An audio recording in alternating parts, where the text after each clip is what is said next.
आज आदिवासी एकता परिषद के इस 30वां आदिवासी सांस्कृतिक एकता महासम्मेलन में पूरे देश से और साथ ही हमारे अन्य देशों से भी हमारे आदिवासी समुदाय के हित में काम करने वाले लोग यहाँ पहुंचे हैं। कई जनप्रतिनिधि भी आए हैं और इस कार्यक्रम को हम सबने मिलके सफल बनाया है। लगभग सफल होने की कगार पे जा रहा है और ये एक ऐतिहासिक कार्यक्रम है। आज लगभग मैं लंबे समय से इंतजार कर रहा था, क्या बोलना था वही भूल गया और हमारे संचालक महोदय जी बार बार कह रहे थे, वो याद रह गया मुझे। कह रहे थे कि राजनीतिक बातें नहीं होनी चाहिए। सही बात है, हमारे समाज में जब राजनीति घुसी और हमारा समाज बिखर गया, आजादी से पहले हमारे समाज के लोग सामाजिक मुद्दे को लेके एक हो जाते थे, लेकिन स्वतंत्र भारत के अंदर सामाजिक कोई मुद्दा आता है तो वहां राजनीति देखी जाती है और राजनीति इतनी खतरनाक घुसती है जिसको हम छोड़ भी नहीं सकते। मैं इस कार्यक्रम में आया कल रात को लगभग 9 बजे के आसपास, तो वहां गेट के अंदर वहां आसपास साथी पूछ रहे थे, किसी ने कहा ये विधायक आए हैं, तो वो पूछ रहे थे कि कौन सी पार्टी से हो।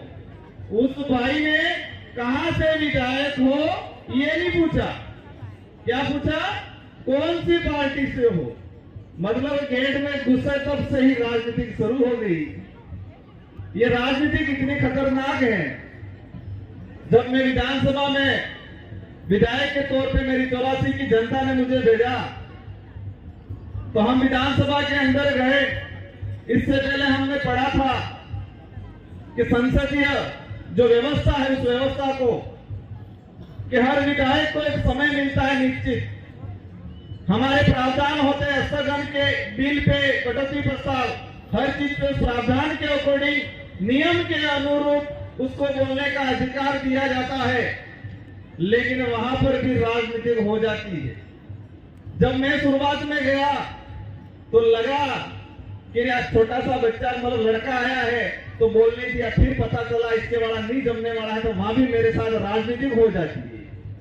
जब बैठे रहते हैं हमारे बिल पे बहस की कोई बात होती है तो देखते हैं हमारे सभापति के यूथ के बाहर पेशाब करने कब जाएगा तब मेरा जानबूझ के नाम ले लेते हैं और फिर कहते हैं कि यार आप कहां चले गए थे। तो वहां पर भी राजनीतिक हो जाती है। और मैं कल 8 बजे से आया हूं, सुबह 11 बजे से इस मंच में यहाँ बैठा हूं और अभी मैंने यहाँ सूचना पहुंचे हमारे साथियों ने, तो मुझे लगा यहाँ पर भी राजनीतिक हो गई। ये राजनीतिक बहुत खतरनाक चीज है, लेकिन फिर भी हमें हमारे समाज को ध्यान में रखना है और हमारे समाज के लिए हमें जितना भी पेशेंस रखना पड़े वो पेशेंस हम रखने के लिए तैयार हैं। आज हमारा देश संविधान से चलता है और संविधान के तहत प्रत्येक व्यक्ति को मत का अधिकार दिया गया है। और हम शेड्यूल एरिया की बात करते हैं, ये शेड्यूल एरिया में आता है। मैं शेड्यूल एरिया से जीत के गया।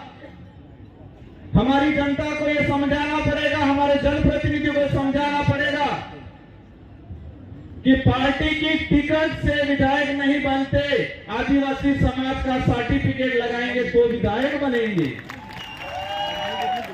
अगर कोई भी जनप्रतिनिधि जो विशेषकर शेड्यूल एरिया में है, रिजर्व सीट से है, वो पार्टी की टिकट लगा दे और शेड्यूल एरिया का सर्टिफिकेट और आदिवासी होने का प्रमाण पत्र नहीं लगाता है तो क्या वो चुनाव लड़ पाएगा? तो महत्व किसका है? किसका महत्व है? आदिवासी समाज के सर्टिफिकेट का महत्व है, शेड्यूल एरिया का महत्व है, न कि पार्टी और टिकट का महत्व है। और ये बात हमने दिमाग में डाल दी तो जितनी समस्याओं के लिए बात हो रही है वो सारी समस्याओं का समाधान हो सकता है। ये दिमाग में डालना पड़ेगा। हमारे पास ताकत क्या है, उस ताकत को भूल गया हमारा समाज। हमारे भाई गाड़ी खरीदने जाते हैं, पूछते कितना हॉर्स पावर की है, शब्द क्या यूज करते हैं? Horse power. हॉर्स मतलब घोड़ा। घोड़ा इतना ताकतवर होता है, घोड़ा ताकतवर होता है, लेकिन उसको बचपन से जो इसको पालने वाला रहता है इसको ऐसा बना देता है कि वो सिर्फ शादी ब्याह में नाचने का ही काम करता है।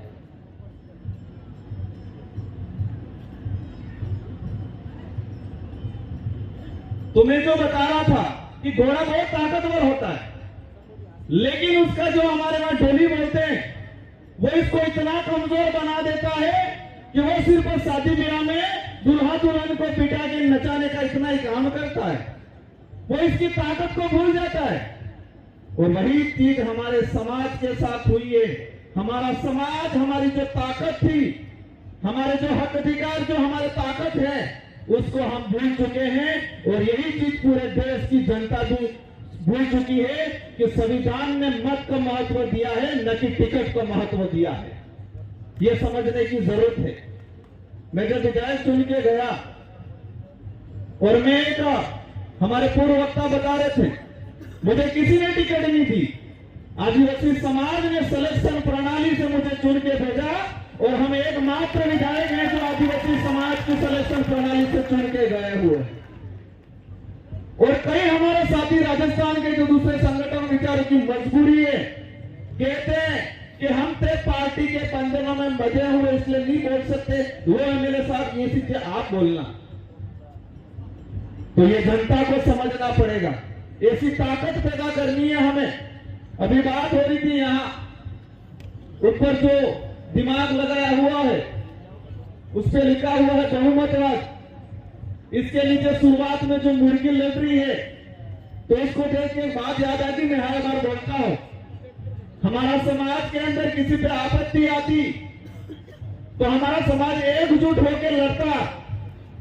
इसके समूह पे आपत्ति आई, ये लड़ रही है, लेकिन वर्तमान में आपने मुर्गे देखे होंगे बाजार में, और ये मुर्गे देखे होंगे व्हाइट वाले ब्रॉयलर बोलते हैं। एक ग्राहक आता है, एक को निकालता है, तो क्या दूसरी लड़ती है? क्या दूसरा वो व्हाइट आते हैं ब्रॉयलर, वो लड़ते हैं? नहीं लड़ता है, वो दाने चूसते रहता, कहता शांति शांति शांति।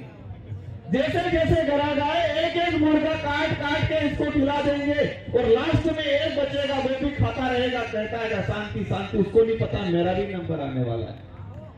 ये स्थिति हमारे समाज की हो गई है। हमारा समाज किसी बात को लेकर लड़ने के लिए तैयार नहीं है। बात आती है, ये तो भिलाला का मामला, भील क्या करेगा? ये तो गोंड का मामला, संथाल क्या करेगा? ये तो नगाओं का मामला है, ये भील क्या करेगा? ये स्थिति में बैठी हुई हम बॉर्डर प्लेस की बात करते हैं, हम आदिवासी समाज की बात करते हैं, लेकिन हम समूह में बटे गए। 2011 की जनगणना के अनुसार भारत देश के अंदर 10 करोड़ 42 लाख आदिवासी समूह है बताया गया, और समूह 695 समूह, और आज 2023 हो गया। दुर्भाग्य से हमारी जनगणना जो होनी थी नहीं हुई, और जनगणना नहीं होने के पीछे कितना बड़ा राज है। कहते हैं कोरोना है, और कोरोना है तो चुनाव क्यों हो रहे हैं? जनगणना होनी चाहिए, जनगणना नहीं हो रही है। आज उस समय अभी आंकड़ा बढ़ गया है समूह का, 705 समूह आदिवासी बन गए, और आदिवासियों की संख्या कम होती जा रही है और समूह आगे बढ़ते जा रहे हैं। इसमें भी हमें सोचने का।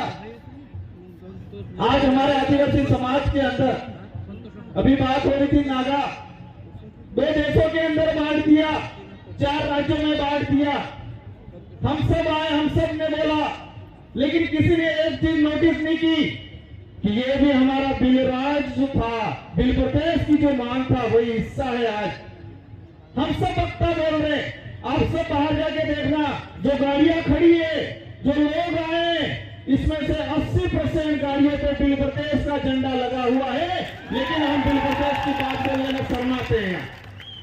जो लोग आए, इन सारी गाड़ियों पे 80% गाड़ियों पे मध्य प्रदेश का इलाका से, गुजरात के इलाके संतरामपुर से, हमारे जो डूंगरपुर बांसवाड़ा से जो गाड़ी आई, बाहर जो गाड़ियां हैं, 80% गाड़ियों पे बिल प्रदेश का झंडा लगा हुआ। लेकिन हम बिल प्रदेश की बात नहीं करना चाहते हैं। गोविंद गुरु ने 1915 के अंदर तो आंदोलन जो किया था,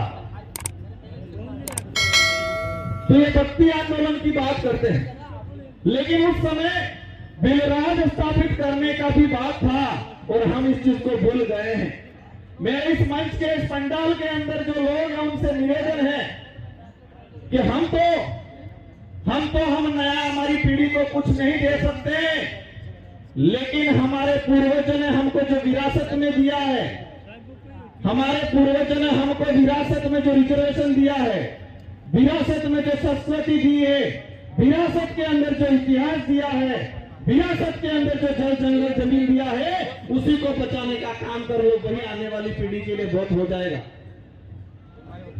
आज के समय में हम नया कुछ नहीं दे सकते, लेकिन हमारे पूर्वज जो हमको विरासत के अंदर दे गए हैं, उसी की आप रक्षा कर लो, और यही रक्षा कर लिया तो बहुत हो जाएगा। आने वाली पीढ़ी आपको याद करेगी। बाकी आने वाली पीढ़ी अगरबत्ती दिया नहीं करने वाली है। हमारा आज हमारे आदिवासी समाजों के, हमारे पूरे देश के अंदर स्थिति बनी हुई बहुत खतरनाक, कोई बोलने के लिए तैयार नहीं है। इस मंच के माध्यम से मैं कहना चाहूंगा कि राजस्थान, सॉरी, इस राज्य की सरकार हो, दूसरे राज्य की सरकार हो, भारत देश की सरकार हो, उस सरकार को मैसेज ये नहीं जाना चाहिए कि आदिवासी इकट्ठे हुए थे, नाच गाना किया और बिखर गई, ये मैसेज नहीं जाना चाहिए। उनको ये मैसेज जाना चाहिए कि आदिवासी समाज अब एकजुट हो रहा है अपने हक अधिकारों के लिए। आदिवासी समाज पे जो अत्याचार हो रहा है, वो ये समाज अब नहीं सहेगा, ये मैसेज जाना चाहिए उन सरकारों तक। जो आपे बोला यूट्यूब चैनल सब्सक्राइब न करी हो तो सब्सक्राइब करी, बेल आइकन जरूर दबाओ।